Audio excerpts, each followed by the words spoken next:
প্রশ্ন, আমি স্পষ্ট বুঝতে পারলাম আমি কে, কি বুঝতে পারার কথা বলা হয়েছে? নানা রঙের দিন নাটকের সংক্ষিপ্ত প্রশ্ন উত্তর।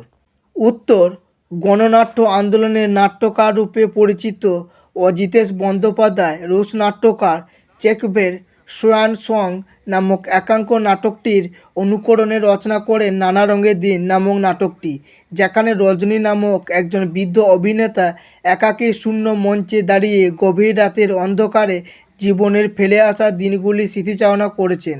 প্রায় ৬৮টা বছর পার করে এসেছেন তিনি। জীবনের শেষ বেলায় অনুভব করতে পেরেছেন নিজের জীবনের একাকিত্ব।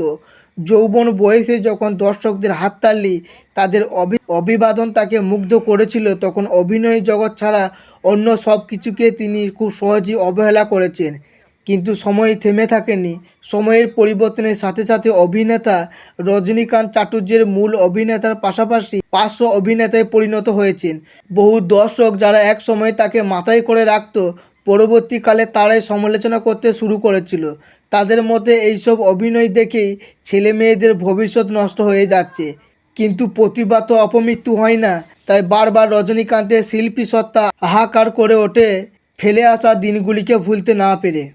রজনীকান্তের বাহ্যিক চেহারার পরিবর্তন হয়েছে, গলার কাজ নষ্ট হয়েছে, চরিত্রকে ফুটিয়ে তোলার দক্ষতাও ধীরে ধীরে ম্লান হয়েছে, কিন্তু তবুও বার্ধক্যে অপর্ণিত রজনীকান্ত ফেলে আসা দিনগুলিকে ভুলতে পারে না। বুঝতে পারছেন দর্শক তাকে আর চায় না, কিন্তু তবুও শিল্পী সত্তার মৃত্যু হয় না জেনেই রাতের পর রাত ফাঁকা মঞ্চে অভিনয় করেছেন। এখানেই সমাপ্ত। ভিডিওটি ভালো লাগলে লাইক করবে, তোমার কোনো কিছু জিজ্ঞাসা থাকলে কমেন্ট করবে এবং এই ধরনের ভিডিও পাওয়ার জন্য চ্যানেলটিকে সাবস্ক্রাইব করে পাশে থাকা বেল আইকনটিতে ক্লিক করে দেবে। ধন্যবাদ।